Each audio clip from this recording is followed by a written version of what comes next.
message de ce soir, mais concernant Israël, il y a un passage de la parole de Dieu où Jacob quitte son père, puis il va en direction de Laban.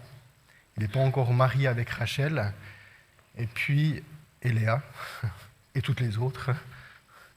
Mais à un moment donné, tout d'un coup, il arrive vers un puits, et puis dans ce puits, il est dit qu'il y a une grosse pierre, et puis qu'il y a toutes des autres bergers, d'autres peuples qui sont là autour du puits. Et puis Jacob, il arrive, puis il dit, mais vous voulez pas enlever la pierre, puis donner à boire à vos brebis?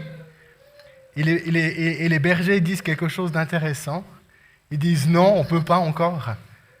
Avant ça, on doit attendre que Rachel vienne avec le troupeau.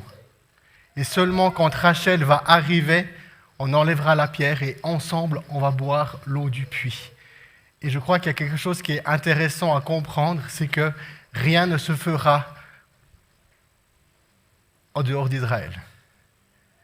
Et je crois qu'il y a un réveil qui viendra, mais le réveil ne viendra pas sans Israël. Amen. Et puis qu'à un moment donné, je crois que, après c'est Jacob qui enlève cette pierre, il montre toute sa force. Il est dit qu'elle était tellement lourde qu'il devait encore attendre, mais Jacob tout seul, lui, il l'a enlevée. Il montrait sa force et sa virilité d'homme. Et puis, ils ont bu ensemble à ce puits. Et puis, le puits, dans la parole de Dieu, est toujours symbolique de l'esprit, mais la Torah, la parole. Et ensemble, ils sont venus boire au même puits. Israël et toutes les autres nations. Amen. Et ici, dans l'Église, on a vraiment décidé, le cœur y était, mais depuis septembre de l'année passée, on a vraiment marqué où on veut, à chaque premier dimanche du mois, prendre un temps et prier pour Israël. Amen. Et en rien, nous voulons critiquer ce qu'il se fait. Mais au contraire, nous voulons prier pour la paix d'Israël. Mon message de ce soir, j'ai le titre.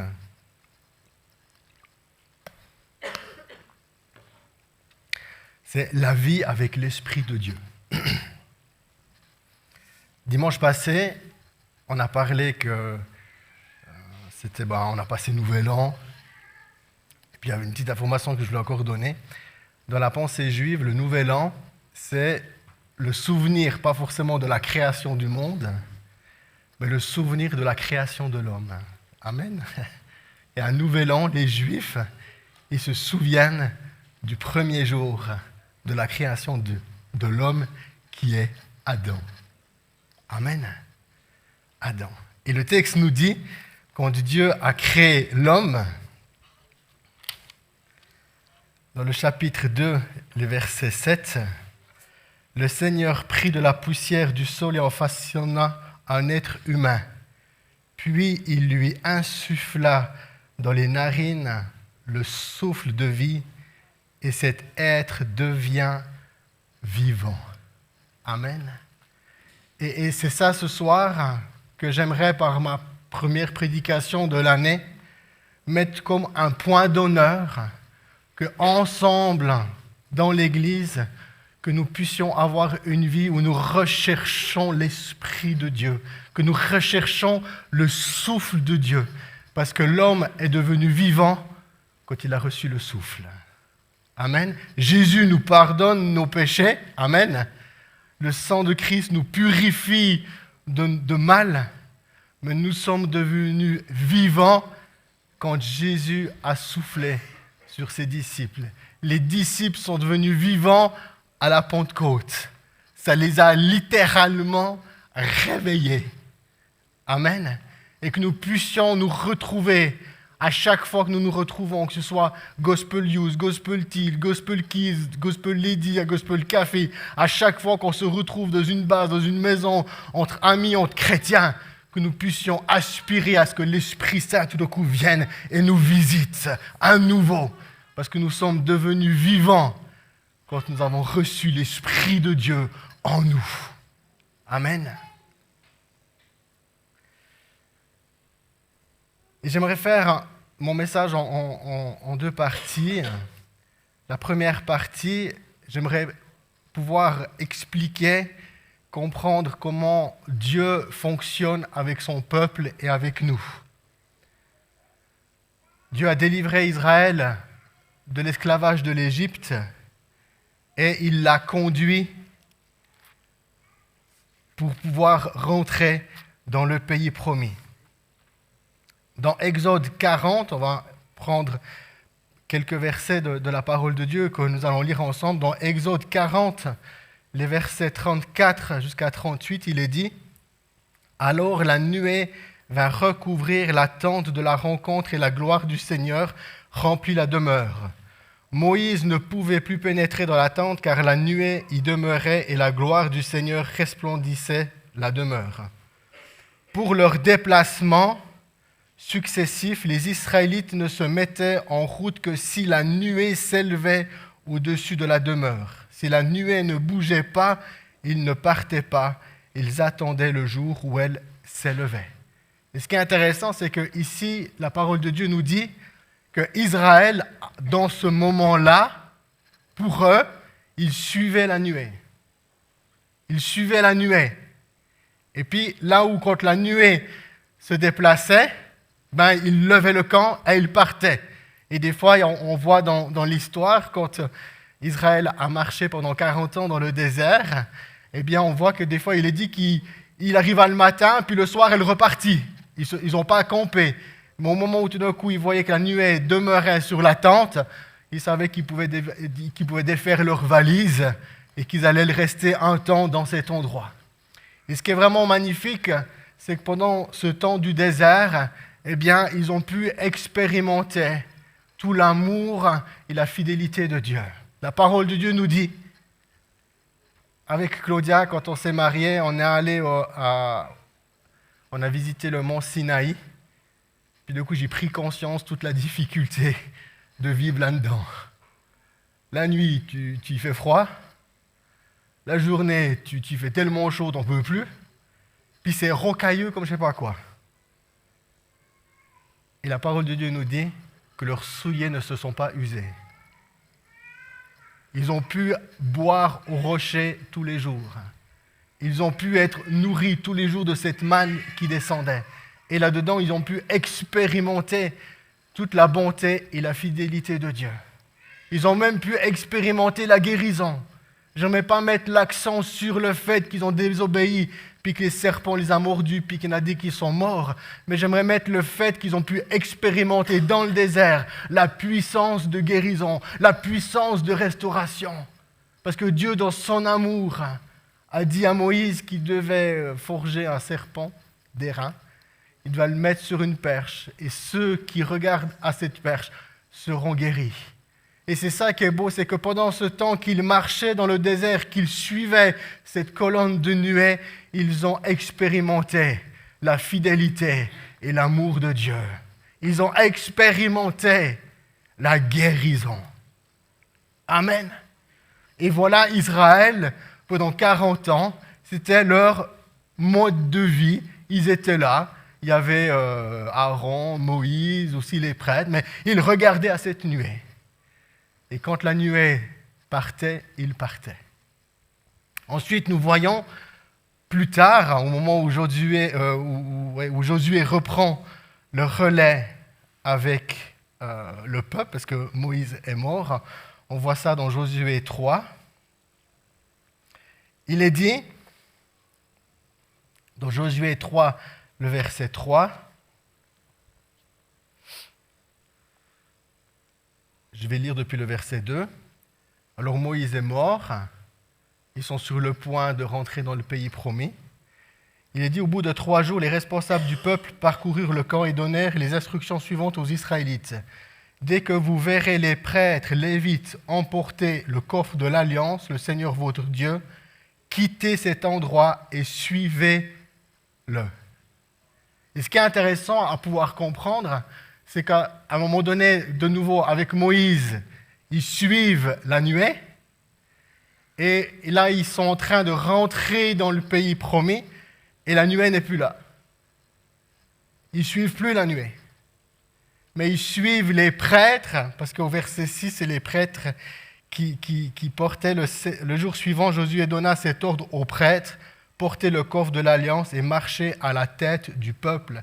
Et à un moment donné, c'était les prêtres qui portaient le coffre de l'Alliance, là où il y avait à l'intérieur les 2 tables de Moïse avec le bâton d'Aaron qui était mis dedans. Et ils portaient ce coffre de l'Alliance. Et le peuple de Dieu ne suit plus cette nuée, mais ils suivent des hommes qui portent le coffre. Amen. Et c'est de cette manière qu'ils viennent et qu'ils rentrent dans le pays promis. Et ce qui est très récent, si on prend cette comparaison entre ce que je viens de raconter, l'Ancien Testament, si nous venons maintenant dans le Nouveau Testament et avec Jésus. Jésus, il vient, qu'on pourrait dire qu'il y a une figure de Moïse, mais qui est le Fils de Dieu. Dans Jean 1, le verset 35, Jean 1, verset 35, il est dit, le lendemain, Jean était de nouveau là avec 2 de ses disciples. Quand il vit Jésus passer, il dit « Voici l'agneau de Dieu ». Les 2 disciples de Jean entendirent ces paroles et ils suivirent Jésus. Et ce qui est intéressant, c'est qu'à un moment donné, on voit après, si on continue de lire jusqu'au verset de 35 à 51, on voit que Jésus, il appelle ses disciples. Et au verset 37, il y a cette précision qui dit ils suivirent Jésus. Et au verset 43, le lendemain, Jésus décida de partir de la Galilée.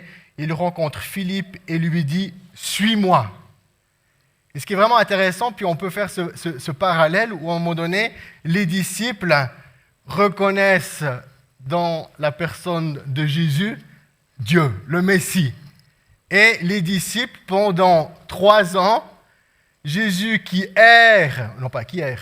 marche en terre d'Israël et ses disciples qui marchent à sa suite.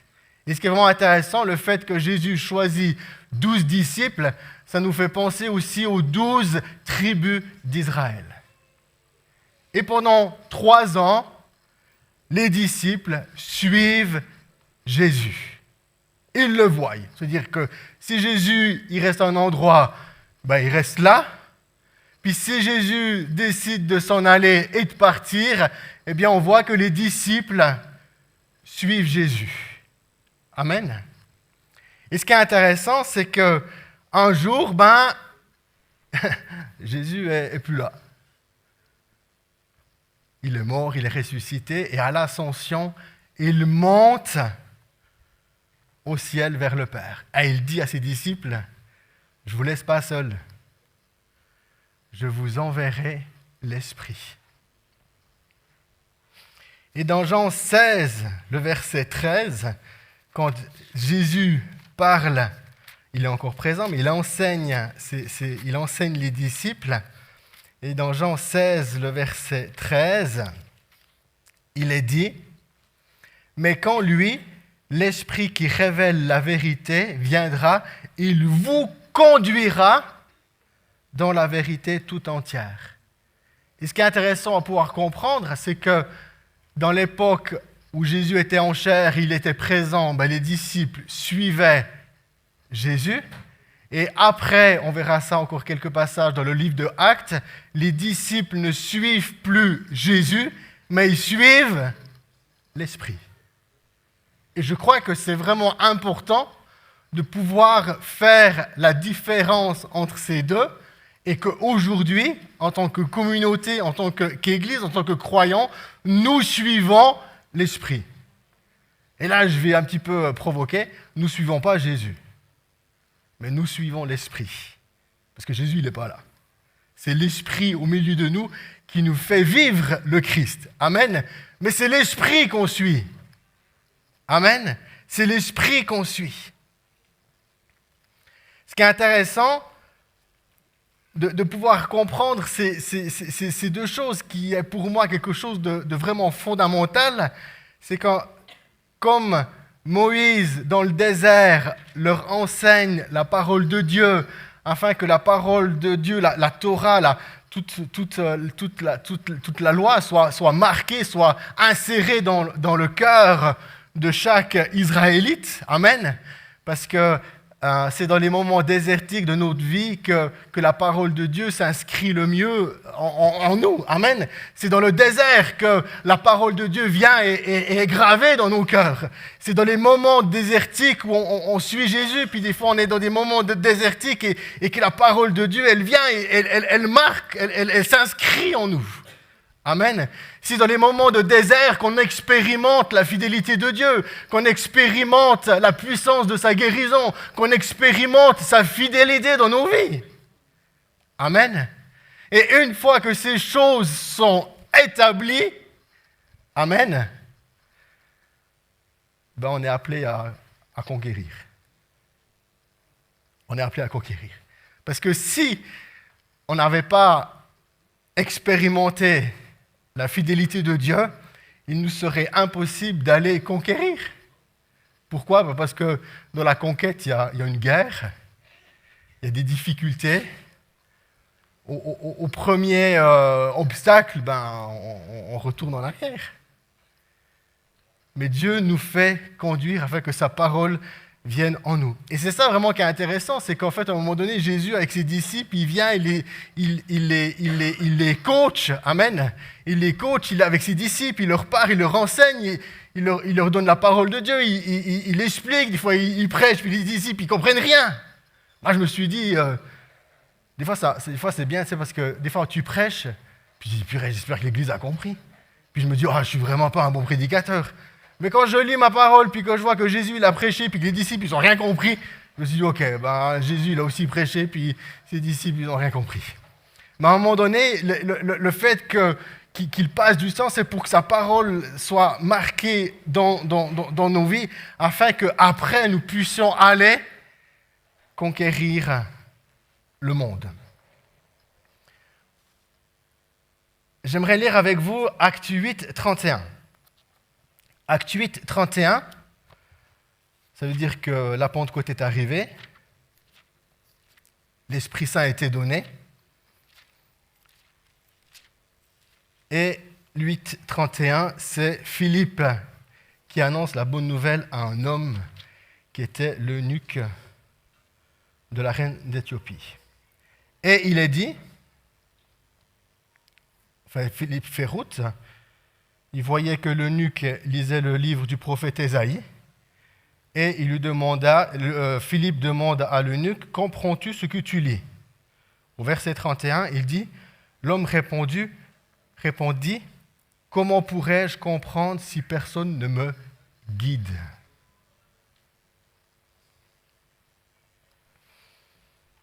Je reviendrai sur ça après. Si on reprend Luc, Acte 8, 26, c'est Philippe qui est dans une autre dynamique de vie que l'eunuque.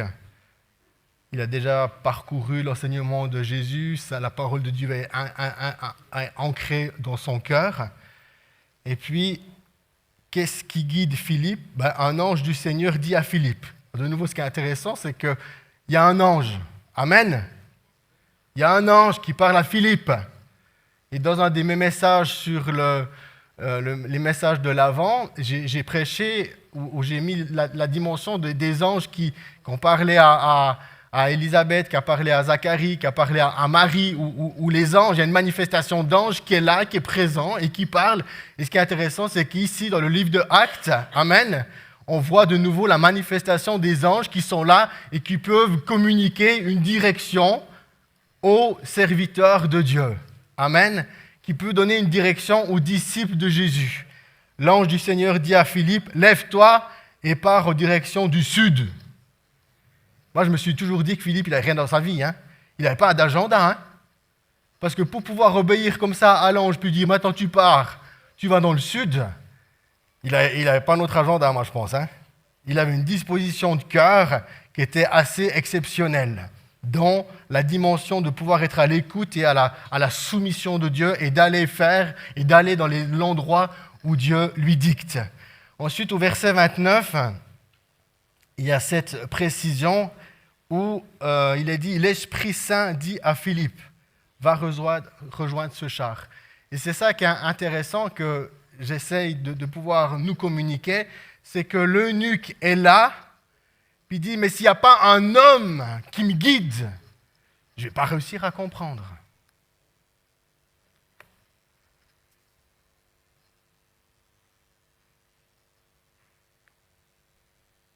Philippe, qui était mature dans la parole de Dieu, il n'a pas besoin d'avoir un homme qui le guide.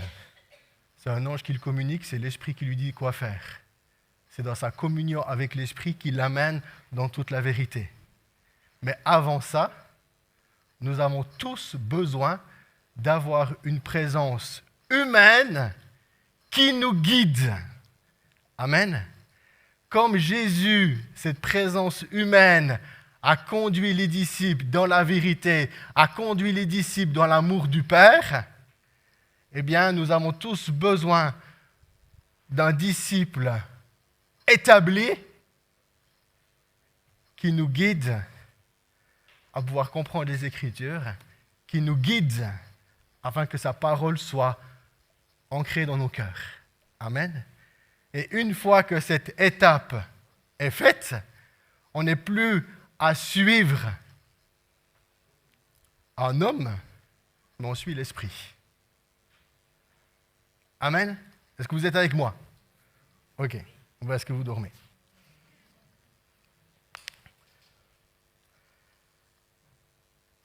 Acte 9, verset 11. C'est la conversion de Paul. Paul qui persécutait l'Église. Un jour dans son chemin, bam, grosse révélation, il devient aveugle. Verset 9, verset 11. Chapitre 9, verset 11. Le Seigneur dit, il parle à Ananias. Le Seigneur lui dit, rends-toi tout de suite dans la rue droite et dans la maison de Judas. Demande un homme de Tarse appelé Saul. Ce qui est intéressant, c'est que Paul, dans sa révélation, dans ce qu'il a vécu avec le Seigneur, a eu besoin d'une présence humaine pour lui ouvrir la porte et le conduire, amen, le conduire dans la révélation du Seigneur. Et c'est vraiment intéressant, c'est qu'on doit comprendre qu'on a tous besoin de cette présence humaine pour nous conduire dans la présence du Seigneur. Au verset 19, il dit, alors, je vais lire depuis le verset 18, « Aussitôt ce fut comme si des écailles tombaient des yeux de Saul et il retrouva la vue. Il se leva et fut baptisé, puis il mangea et les forces lui revinrent. Saul resta quelques jours avec les disciples qui étaient à Damas. » Et de nouveau, on voit que l'apôtre Paul, eh bien, il a eu besoin d'une présence humaine, d'un homme rempli de l'Esprit, d'un homme accompli dans la parole de Dieu, qui vient et qui le conduit, amen, dans l'amour du Père. Et au chapitre 13, toujours du livre de Actes, 13, verset 4, il nous dit, Barnabas et Saul, je vais lire depuis le verset 2 plutôt. Un jour, pendant qu'ils célébraient le culte du Seigneur et qu'ils jeûnaient, le Saint-Esprit leur dit, ce n'est pas Jésus qui leur dit, okay? C'est le Saint-Esprit. Le Saint-Esprit leur dit, mettez à part Barnabas et Saul pour l'œuvre à laquelle je les ai appelés. Alors, après avoir jeûné et prié, ils posèrent les mains sur eux et les laissèrent partir. Barnabas et Saul, ainsi envoyés en mission par l'Esprit Saint, se rendirent à Séleucus, d'où ils partirent en bateau pour l'île de Chypre. Et ce qui est vraiment intéressant, de nouveau, ce que j'essaye qu'on puisse comprendre, c'est qu'on a tous besoin d'une présence humaine qui est comme un guide. On pourrait dire, tu es appelé à être un Jésus pour quelqu'un. Ok, on n'est pas Jésus. Mais on est appelé à être Jésus pour quelqu'un, pour le conduire, Comme Philippe, à un moment donné, l'eunuque, il dit, mais si personne ne me guide, j'arrive pas. Et il a eu besoin de Philippe qui lui explique. Amen. Puis une fois qu'il avait bien compris les choses, eh bien, l'eunuque a pu partir en Éthiopie et a pu amener l'évangile dans sa région. Amen. Et on voit de la même manière que l'apôtre Paul a eu besoin de cette personne d'Ananias pour pouvoir après être rempli de l'Esprit et que ce soit l'Esprit après qui soit le guide de l'apôtre Paul. Ce qui m'interpelle beaucoup quand je lis ma parole, quand je lis la Bible, c'est, si je prends ici juste le texte d'Ananias, au chapitre 9 de Actes, le Seigneur lui apparut dans une vision, il lui dit « Ananias », il répondit « Me voici, Seigneur ». Déjà, ce qui est intéressant, c'est que le terme « Me voici, Seigneur », c'est une expression qu'on retrouve beaucoup dans l'Ancien Testament, quand Dieu parle aux prophètes et à d'autres, pour une mission. Et quand ils répondent « Me voici, Seigneur », ça exprime la disposition du cœur d'Ananias. « Seigneur, je ne sais pas encore ce que tu vas me demander de faire, mais je vais le faire. » Ça, c'est un disciple accompli. Peu importe ce que tu vas me demander de faire, si tu m'appelles, je te réponds « Me voici », je ne sais pas qu'est-ce que tu vas me demander, mais je vais le faire. Alors après, il dit « Ananias, me voici ». Puis voici le Seigneur, qu'est-ce qu'il lui dit ? « Rends-toi tout de suite dans la rue droite et dans la maison de Judas appelée et demande un homme de Tarse appelé Saul. » Puis c'est là que tout d'un coup, Ananias qui dit « Me voici », il s'est un peu gratté la tête, puis il dit « Mais c'est pas celui qui persécute l'Église ?» Il dit « Si, c'est bien lui. Si, c'est bien lui. Il a eu une vision de moi, et puis il faut que tu ailles vers lui, parce que c'est un instrument que j'ai choisi pour aller prêcher l'Évangile. Tu vas vers lui, de toute façon, il t'a vu en vision. Alléluia. Il t'a vu en vision, tu iras lui imposer les mains, et tu le feras baptiser. Et moi, ce que je trouve intéressant, c'est Ananias, il est comme nous, il n'a pas vu Dieu. Mais il entend la voix de l'Esprit. Et moi, je trouve intéressant sa capacité auditive d'entendre l'Esprit qui lui dit « Va de Léman à la rue des Potiers 1. Là, il y a un homme.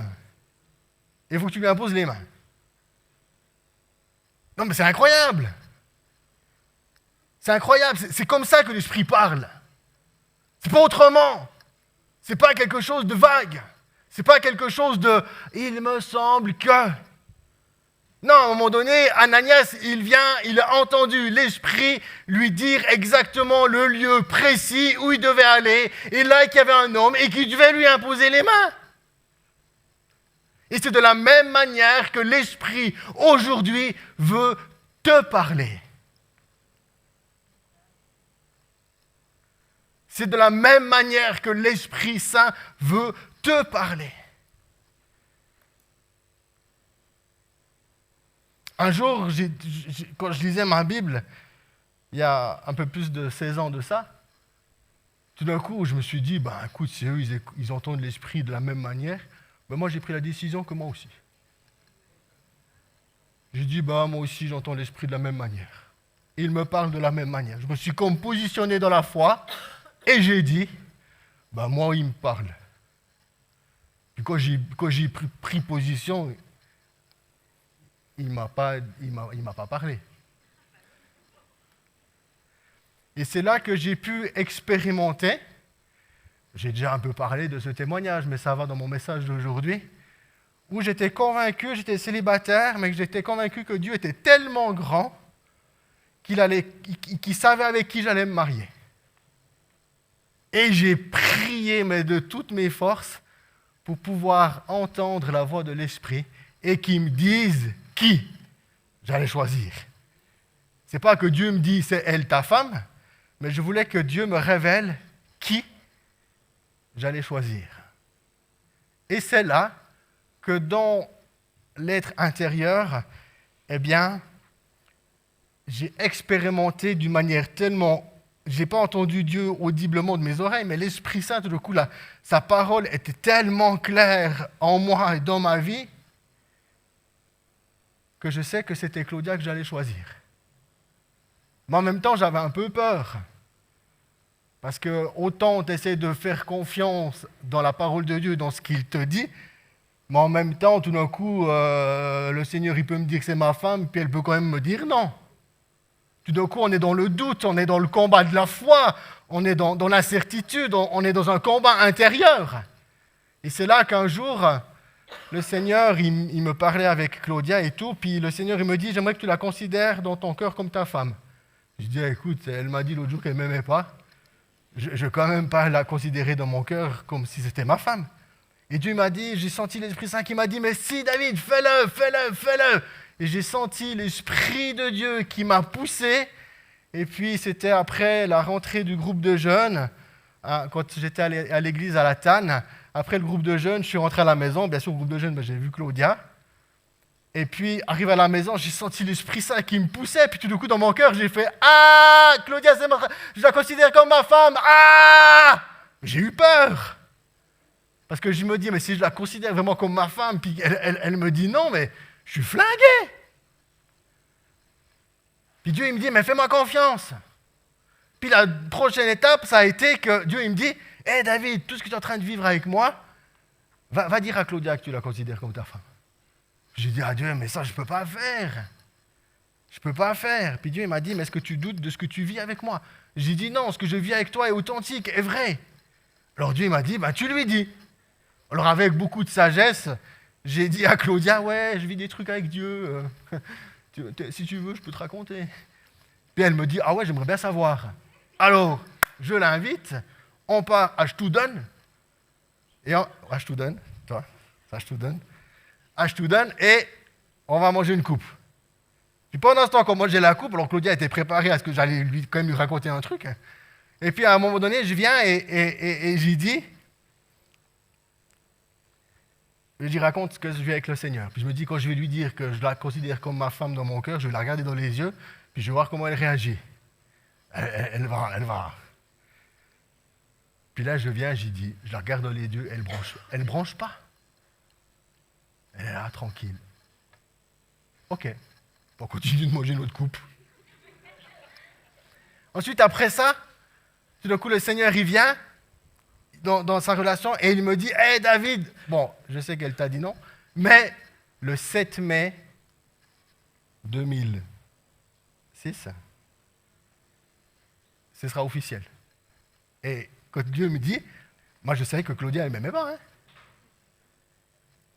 Et quelques mois après, le 7 mai, c'est officiel. Alors, samedi 6, je l'invite. Boire un thé rhum au noirmont. C'est chez Verte, là.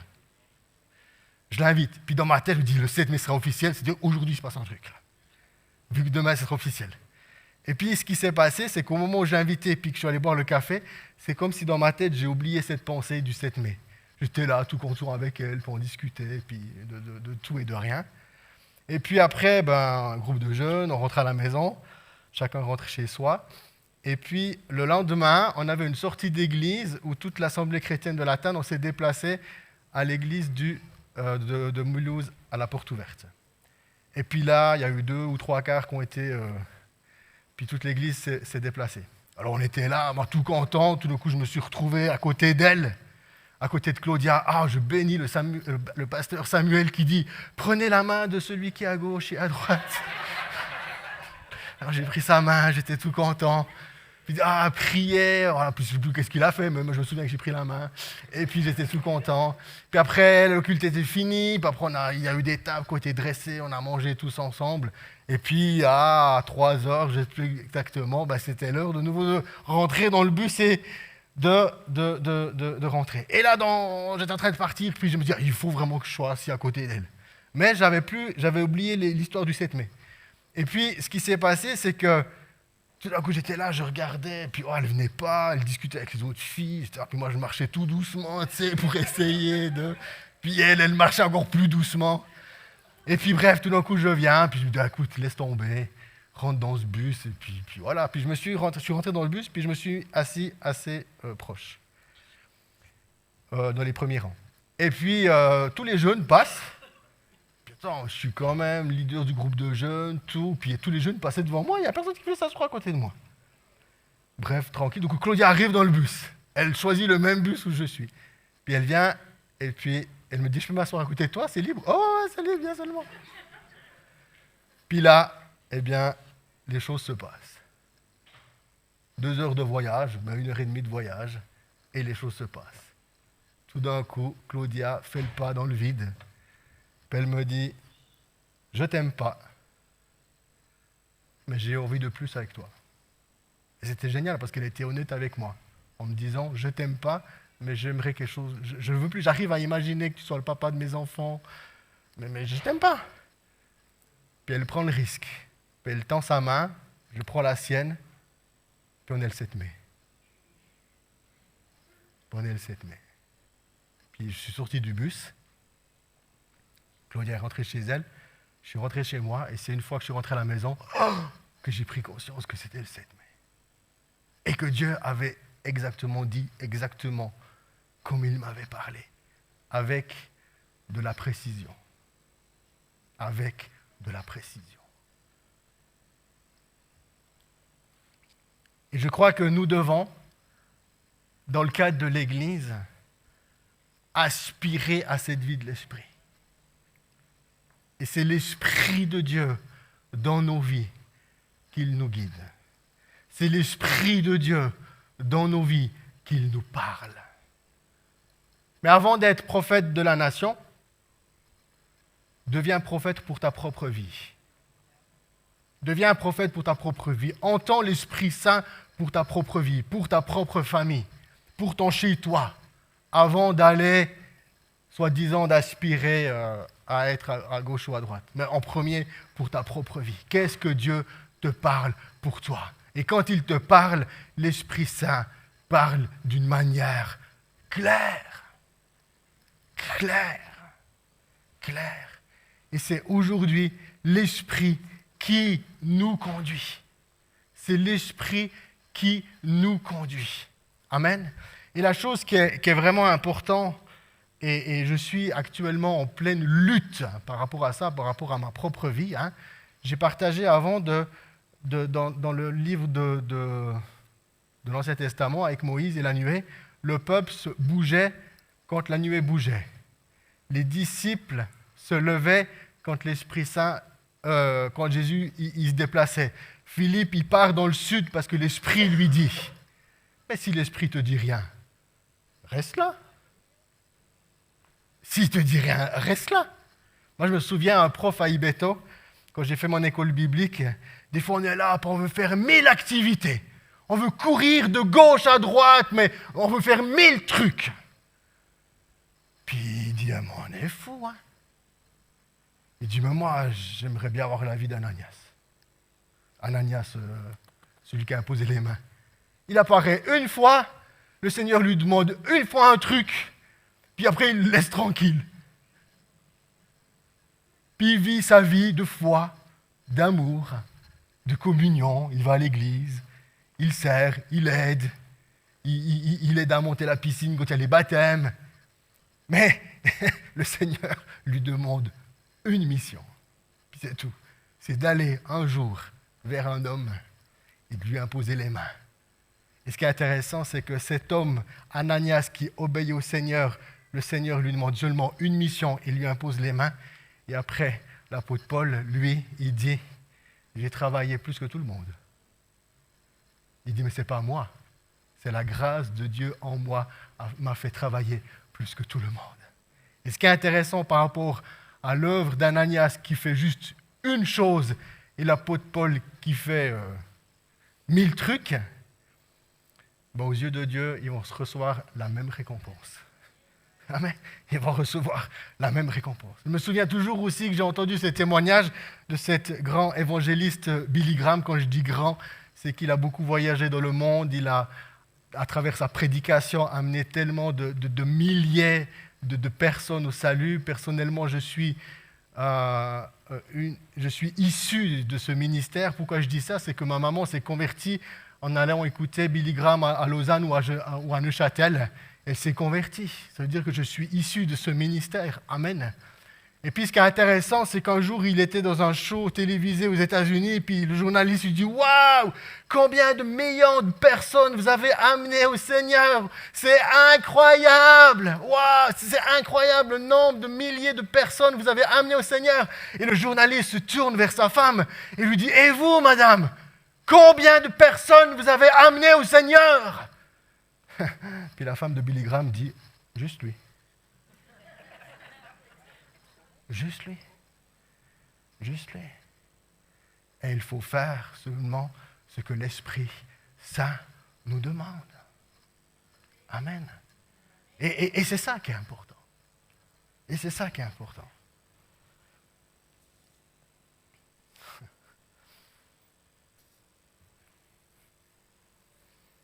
Et là maintenant j'ai un autre problème.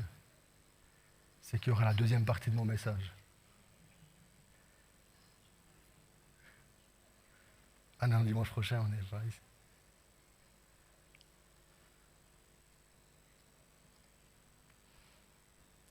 Vivre avec l'Esprit, c'est simple.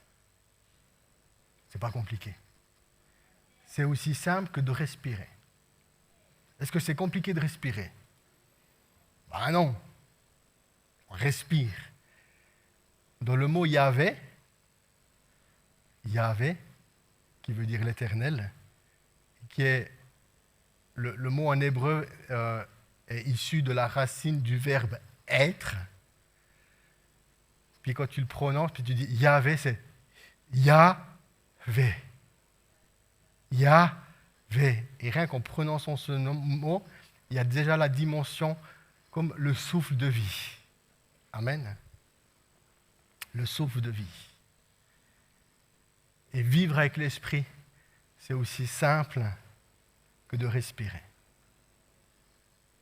Amen. Amen. Je choisis de m'arrêter là. Et puis je continuerai, je ne sais pas quand. Mais la vie avec le Saint-Esprit, c'est aussi simple que de respirer. Et tu dois te positionner et tu dois dire, Dieu me parle. Dieu me parle. Rentre dans la chambre, ferme ta porte et il va entendre. Il va entendre. Je terminerai encore avec cet autre témoignage parce que c'est important pour moi. En même temps que Dieu me parlait de ma future épouse, il me parlait d'un couple d'amis qui n'arrivaient pas à avoir d'enfants. Et le Seigneur me dit, va leur prophétiser qu'ils auront un enfant dans une année. J'ai entendu des prophéties qui ne se sont pas réalisées. C'était des amis chers à moi. Et j'ai dit à Dieu, je ne peux pas prophétiser comme ça. Il y a quelque chose au niveau de ma foi qui doit être plus fort. Puis c'est là que j'ai pris la décision, puis que j'ai dit, si tout ce que Dieu me dit par rapport à Claudia se réalise, ben j'aurai l'assurance de ce que tu me dis pour ce couple, ça va aussi se réaliser. Et vu que ça s'est réalisé avec Claudia, je suis allé vers ce couple. De la même manière, j'ai dit à ce couple, ouais, Seigneur, le Seigneur m'a parlé pour vous, il m'a donné une parole. Si vous voulez, je pourrais vous la donner. Puis ils ont dit oui, oui. Alors du coup, un soir, on fréquentait, avec Claudia, n'était pas mariée, mais un soir, on va chez eux. Et je leur donne cette parole. Puis je leur dis, dans une année, tu as un bébé. Et puis, quand j'ai fait mon petit calcul, vu que 9 mois de grossesse, ben, j'ai calculé, puis déjà, à ce moment-là, elle devrait être enceinte.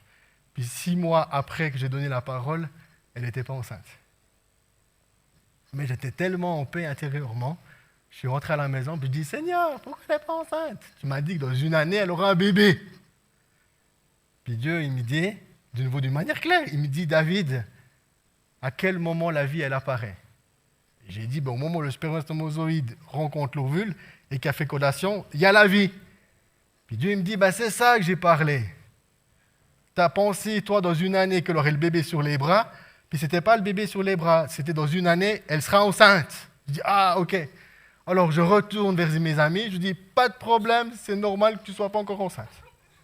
Dieu m'a parlé, c'est dans 6 mois. Et puis un jour, les 6 mois arrivent. Et puis le couple nous invite pour aller manger. Et puis on mange. Puis après le repas, on va un peu se promener. Puis tout d'un coup, on a un petit peu vécu Eux, ils étaient derrière. Puis moi et Claudia, on était un peu plus devant. Puis Claudia, elle me fait un coude comme ça. Puis elle dit, David, elle devrait être enceinte maintenant. Puis j'ai fait, ouais, elle devrait être enceinte. Puis elle me dit, mais si elle n'est pas enceinte, qu'est-ce que tu fais? Puis j'ai dit, elle est enceinte. Ouais, mais si elle n'est pas enceinte, qu'est-ce que tu fais? J'ai répondu de nouveau, mais elle est enceinte. Et ce jour-là, en fait, ils nous ont invités pour nous annoncer qu'elle était enceinte depuis 1 mois. Et puisque dans cette dimension, c'est de pouvoir réellement, Dieu nous parle, et ce qu'il nous dit, il le fait. Il le fait. Il le fait. Il le fait. Et c'est ça qui est important. Mais en premier, j'entends la voix pour moi. Puis après, je peux aller commencer de prophétiser sur les autres. Amen. J'aimerais bénir toute l'Église. Seigneur Jésus, j'aimerais bénir l'Assemblée. Et ensemble, nous disons que nous aspirons à ton esprit, que c'est l'Esprit de Dieu qui nous conduit, comme il a conduit Philippe, comme il a conduit Ananias, comme il a conduit tous les apôtres. Eh bien, Seigneur, aujourd'hui, nous savons que c'est ton esprit qui nous conduit. Merci parce que tu parles d'une manière audible, claire. Merci, Seigneur, parce que tu te révèles à chacun. Et Seigneur, je prie aussi que là où nous en sommes dans la vie de foi, eh bien, peut-être nous sommes appelés à être comme un guide pour quelqu'un, pour l'amener à comprendre les Écritures. Que tu puisses donner à chacun, durant cette nouvelle année, une personne que nous pouvons conduire au Seigneur, que nous pouvons l'éclairer dans les Écritures. À toi soit toute la gloire. Amen.